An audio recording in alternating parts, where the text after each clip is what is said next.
Bueno, muy buen día a todos. De nuevo, pues agradecer por estos espacios que se brinda en este grupo de pensamiento que definitivamente desde mi perspectiva, y lo voy a mencionar así, desde mi perspectiva histórica, pues son muy enriquecedores, ¿no? Yo voy a conversar hoy acerca de una reflexión que hice y la titulé La historia en la historia, utopía o realidad eurocéntrica. Eduardo Esteban Moreno Trujillo, en su libro Pensar la historia, notas de un debate epistemológico, dedica un capítulo titulado La historia en la historia a examinar cómo la disciplina se piensa a sí misma desde una matriz eurocéntrica. El texto reconstruye los principales usos y filosofías que han marcado la historiografía occidental, mostrando cómo los relatos de progreso, razón y objetividad se constituyeron en marcos de legitimación de los conocimientos históricos. Esta aproximación permite reconocer las tensiones y limitaciones de una historia pensada bajo perspectivas universales y lineales. Ya lo asumíamos desde las lecturas que hemos hecho del libro y bien remarcada con la intervención de Juan Diego en la intervención pasada. Pero también abre el espacio para ponerle en diálogo crítico con otras perspectivas. El análisis que sigue, el análisis que he realizado, se inscribe justamente en esta tensión, reconocer los aportes de dicha tradición sin dejar de señalar los silencios y exclusiones que la atraviesan. A manera de preámbulo, puede decirse que el capítulo parte de la ambigüedad de Clio, quien interpone laberintos que nos conducen a búsquedas engañosas, entre ellas la maniquea, y sugiere una insinuación indisciplinar orientada a asumir la historia más allá de su reducción. Esto es, de la tendencia a comprender la realidad como una posición radical entre lo bueno y lo malo. Desde una perspectiva epistemológica, la historia debe considerar sus ires y venires, así como las emergencias que atraviesan la construcción de saberes y, en consecuencia, de conocimientos. En este sentido, el texto de Moreno Trujillo enfatiza la importancia de hablar de la historia en la historia, como un ejercicio reflexivo que problematiza las formas en que la disciplina se produce, se narra y se legitima a sí misma. En este marco, los usos de la historia pueden pensarse como un recorrido ecológico en el que cada época habita y transforma su propio entorno epistémico. Por ejemplo, en la antigüedad, la historia se usaba como un relato destinado a preservar del olvido lo que los hombres habían hecho. Era una historia inmersa en el predominio de la naturaleza, orientada a describir aquello que rodeaba a las comunidades. Puede entenderse como una ecología de la memoria, es decir, un entramado que permite a los grupos humanos reconocerse en sus prácticas y transmitir lo observado como parte de un ambiente compartido. Con Roma, la historia se orientó hacia la búsqueda de causas y se convirtió en un recurso de legitimación política. Polibio introduce la fortuna como potencia superior que guía el destino, sin anular del todo la agencia humana. De esta manera, la historia se transformó en un recurso adaptativo que conectaba la experiencia social con el orden político, funcionando como un mecanismo de regulación del ecosistema imperial y legitimando la expansión del poder romano.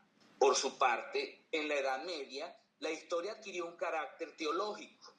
Todo hecho era leído como un signo de acción divina y la teología se convirtió en el principio rector del relato. Desde esta perspectiva, la historia puede pensarse como una ecología simbiótica, en la que los grupos humanos se relacionan con un entorno interpretado como providencial, en el cual los relatos ofrecían sentido al lugar de cada ser en el mundo y a la promesa de salvación. En el Renacimiento se introduce una mutación decisiva. La historia retomó la preocupación por el método y buscó representar el todo en sus costumbres, hábitos y formas de vida. El historiador asumió el papel de demiurgo, organizador de la realidad, y con ello se rompió con la idea de una causa suprema y divina. Esta etapa puede pensarse como una ecología de la diversidad cultural, en la cual la observación, la clasificación y la sistematización se convierten en instrumentos para comprender las múltiples relaciones que configuran lo social. Con la Ilustración, la historia se asumió como razón y conocimientos, Las filosofías de la historia instalaron la idea de que la razón podía explicar las causas, proyectar futuros y aspirar sociedades perfectas. En todo caso, se denota un punto de inflexión desde una mirada ecológica.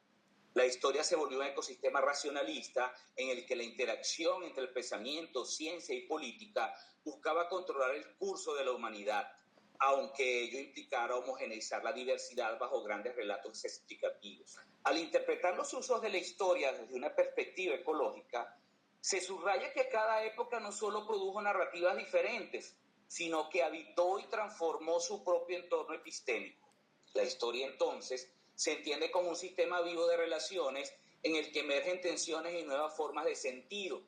No se trata de contraponer esta lectura a lo planteado por Moreno Trujillo, sino de complementarla.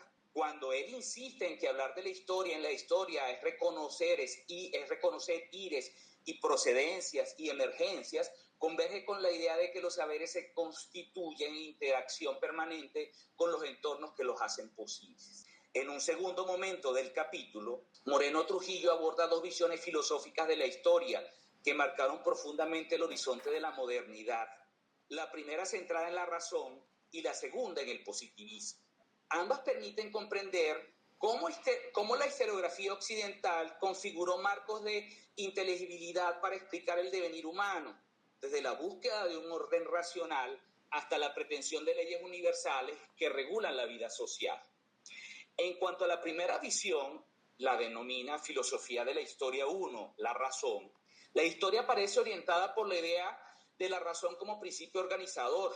Retomando a Platón y pasando por Kant, la razón se convierte en la facultad que da sentido a los conocimientos y permite proyectar una sociedad perfecta. En el marco ilustrado, esta noción se traduce en el llamado a la mayoría de edad, es decir, a la emancipación del hombre mediante el uso público de su razón. Sin embargo, Moreno Trujillo subraya que la racionalidad no se concibe sin un vínculo con la libertad. Razón y libertad son caras de la misma moneda. Mientras Descartes y Kant insisten en la capacidad de pensar por cuenta propia, la razón se transforma en razón pública y adquiere un carácter eminentemente social. De allí que la historia se piense como una marcha hacia la ilustración, pero también como un proceso de regulación de la vida común. Desde una perspectiva crítica, esta concepción presenta tensiones. Por un lado, promete emancipación. Por otro, limita la individualidad al supeditar la libertad a las normas racionales y sociales. Además, como advierte el propio Moreno Trujillo, este modelo se inscribe en un horizonte eurocéntrico. La razón como privilegio del hombre blanco, burgués y occidental.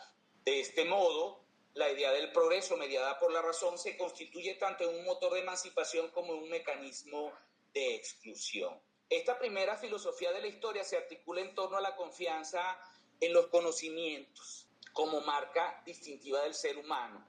La historia se entiende como una marcha hacia una sociedad ilustrada, pero esa narrativa, lejos de ser neutra, encubre relaciones de poder, imposiciones normativas y discursos de dominación que marcaron la modernidad. Ahora bien, aunque esta visión filosófica depositó en la razón la promesa de emancipación, en realidad consolidó un relato eurocéntrico que ocultó sus propios límites. El ideal ilustrado del progreso universal deja por fuera otras maneras de comprender el devenir histórico. Frente a esta linealidad occidental, el pensamiento complejo, en la perspectiva de Carlos Eduardo Maldonado, cuestiona la idea de un trayecto ascendente y propone entender la historia como un entramado dinámico de emergencias, bifurcaciones, autoorganización y autorregulación, definitivamente propias de los sistemas vivos. Del mismo modo, las epistemologías del sur de Buenaventura de Sousa Santos interpelan el monopolio de la razón moderna, subrayando la necesidad de reconocer saberes situados, memorias comunitarias y experiencias históricas invisibilizadas por la matriz eurocéntrica. De allí que la filosofía de la historia, centrada en la razón, más que un punto de llegada, se convierte en un campo de tensión que abre el debate hacia formas plurales y críticas del pensar el devenir humano. Tras revisar la primera filosofía de la historia, centrada en la confianza en la razón como guía hacia una sociedad ilustrada, es necesario avanzar hacia un segundo horizonte interpretativo. Moreno Trujillo lo denomina filosofía de la historia 2, el positivismo. Y En él se condensan los intentos por dotar a las ciencias humanas de la misma legitimidad y objetividad que reclamaban las ciencias naturales. Si en la razón kantiana la historia se pensaba como emancipación ilustrada, en el positivismo de Comte se reconfigura como una ciencia de leyes sociales universales que aseguran el progreso lineal de la humanidad. Este tránsito no es menor. Mientras la Ilustración había depositado su confianza en el autogobierno de la razón pública, el positivismo aspira a transformar el devenir social en un laboratorio de observación y predicción. Bajo este marco, la historia no solo explica los procesos pasados, sino que busca prever el futuro a partir de regularidades empíricas, quizás sin ver las singularidades. En apariencia, se trata de un paso hacia la madurez científica de la disciplina. En el fondo, se instala una racionalidad que organiza y controla, encubriendo las tensiones entre los conocimientos y el poder. En este punto, corresponde analizar críticamente cómo esta segunda visión filosófica, si bien consolidó herramientas metódicas que marcaron a la sociología y a la historia moderna, también fijó límites que aún hoy persisten: la linealidad del progreso, el sesgo eurocéntrico y la reducción de los conocimientos a las leyes abstractas. Solo al poner en diálogo estas tensiones con perspectivas contemporáneas, como el pensamiento complejo o las epistemologías del sur, se abre la posibilidad de comprender el positivismo no como cierre, sino como un campo adicional de disputa en la construcción de la historia. Tras exponer las dos primeras visiones filosóficas de la historia, la razón y el positivismo, Moreno Trujillo abre un tercer apartado que introduce la dialéctica en su paso de Hegel a Marx. Su propósito es mostrar cómo este movimiento filosófico, heredero de la idea de progreso de la razón, configuró una de las bases más influyentes en la concepción moderna de la historia. En Hegel, la historia se entiende como un despliegue del espíritu hacia una autoconciencia y libertad.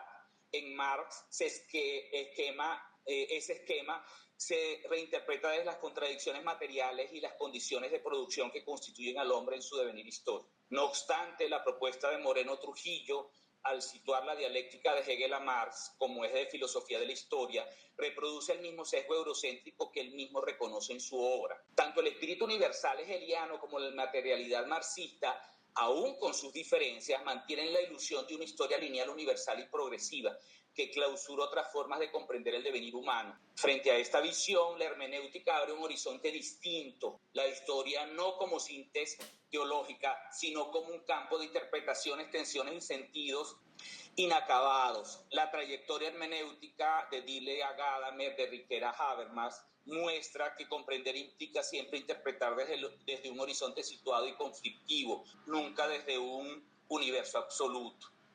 A esto sumamos lo planteado por Foucault. Dada la tensión del universo, sería imposible establecer alguna isometría con cualquier cartografía mental. De igual modo, las epistemologías del sur interpelan con fuerza ese eurocentrismo al denunciar las violencias epistémicas que produce la razón moderna, indicar los saberes situados, las memorias comunitarias y las cosmovisiones invisibilizadas por la tradición occidental. En todo caso, la dialéctica de Hegel a Marx, más que un camino ineludible, debe ser leída críticamente como un marco limitado, incapaz de recoger la pluralidad hermenéutica y epistémica que constituye la historia en su complejidad. En este sentido, más que asumir la dialéctica como paradigma definitivo, conviene reconocer un aporte metodológico para pensar el movimiento y la contradicción, pero también sus límites frente a la diversidad histórica. Leída críticamente se convierte en un punto de partida que invita a abrir el horizonte hacia perspectivas no lineales como la hermenéutica del pensamiento complejo, capaces de concebir la historia no como una línea universal de progreso, sino como un entramado plural, situado y en permanente disputa. Es precisamente en este tránsito crítico en el cual se escriben los apartados finales del capítulo, Historia y Conciencia y el insight de las filosofías de la historia. Moreno Trujillo cierra señalando al marxismo como una potencia que durante buena parte del siglo XX configuró un poder político, cultural y epistemológico decisivo para el desarrollo de las ciencias sociales. Sin embargo, reconocer esa influencia no implica asumirla como herencia inevitable ni conferirle una legitimidad universal que clausure otras posibilidades de comprensión. La potencia del marxismo, más que una categoría a reivindicar, debe ser leída críticamente como un marco que aportó herramientas analíticas, particularmente en el plano de la crítica ideológica, pero que al mismo tiempo clausuró otras formas de pensamiento al pretender explicar la historia desde un horizonte único y lineal. Desde mi lugar de enunciación como migrante, me resulta imposible desligar las categorías marxistas de las experiencias políticas que en nombre de ellas devastaron sociedades enteras. Hablar del marxismo como potencia epistemológica implica, para quienes hemos vivido bajo regímenes que lo instrumentalizaron, recordar la pérdida de libertades, el desmantelamiento de instituciones y la imposición de una ideología que canceló la pluralidad social. No se trata solo de un desacuerdo teórico, sino de una vivencia encarnada. Las promesas emancipadoras del marxismo derivaron en prácticas autoritarias que destruyeron el tejido comunitario. He tenido que escuchar, además, a quienes malinterpretan la historia reciente de Venezuela y con ello le explican desde lecturas simplificadas que omiten el dolor, la escasez y el desarraigo vivido por millones. En este sentido, mi crítica no es un sesgo irracional, sino la expresión de una hermenéutica situada, marcada por las heridas de la historia reciente. Por ello, más que insistir en la potencia del marxismo como herencia inevitable, considero necesario abrir el debate hacia marcos interpretativos que reconozcan la pluralidad de voces y experiencias históricas. La hermenéutica, con su énfasis en la interpretación situada y en la historicidad de la comprensión, y las epistemologías del sur, con su denuncia de las formas de exclusión de los conocimientos y su reivindicación de saberes comunitarios, ofrecen horizontes más fecundos para pensar la historia en perspectiva crítica y plural. Frente al marxismo, concebido como una potencia única, se hace urgente desplegar una lectura que reconozca la contingencia, la diversidad y las memorias invisibilizadas por los grandes relatos occidentales.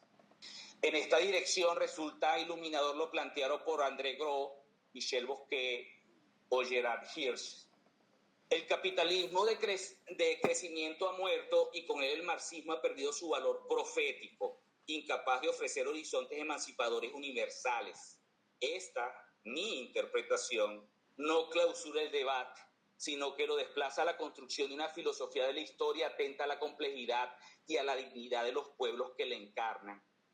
En este punto, y retomando el sentido inicial de mi reflexión sobre el capítulo de Moreno Trujillo, vale recordar que al pensar los usos de la historia como un recorrido ecológico, donde cada época habita y transforma su propio entorno epistémico, se abre la posibilidad de vincular este enfoque con el concepto mismo de la ecología. Según la Real Academia Española, esta se entiende como la ciencia que estudia las relaciones de los seres vivos entre sí y con su entorno, y en segundo sentido como la parte de la sociología que estudia la relación entre grupos humanos y su ambiente, tanto físico como social. No obstante, más allá de esta definición en sí misma eurocéntrica, Brigitte Baptiste nos invita a pensar la ecología como una forma de relación compleja, simbiótica y cultural, una conversación permanente entre lo humano y lo no humano, entre la vida y sus entornos de sentido. Si trasladamos esta idea al terreno de la historia, podríamos decir que la historia en la historia es también una ecología, un tejido vivo de memorias, disputas, silencio, emergencias que configuran el devenir humano. Comprenderla así nos permite desplazarla del marco eurocéntrico que la concibió como relato lineal en progreso, hacia un horizonte desde el cual la historia se piensa y se siente como una relación coexistencial y en coevolución a partir de los saberes. Entonces, ¿es la historia en la historia una utopía o una realidad eurocéntrica? Si hablamos de las ciencias de la educación, hay que decirlo sin rodeos. Ha sido una realidad eurocéntrica que nos marcó con sus grandes relatos de progreso, razón y verdad universal. Esa herencia está en nuestros currículos, en nuestras formas de enseñar y hasta en la manera en que evaluamos. No obstante, reconocerlo no significa rendirnos ante él, al contrario, nos abre la posibilidad de disputarlo. Porque si la educación tiene sentido, es justamente para romper con esas verdades únicas y dar lugar a las voces, memorias y saberes que quedaron silenciados. Tal vez ahí está la utopía. No en aceptar la historia como destino escrito desde Occidente, sino en atrevernos a pensarla de nuevo como un campo abierto de pluralidad, conflicto y creación. Y esa tarea, más que de los filósofos, es hoy de los educadores. Muchísimas gracias.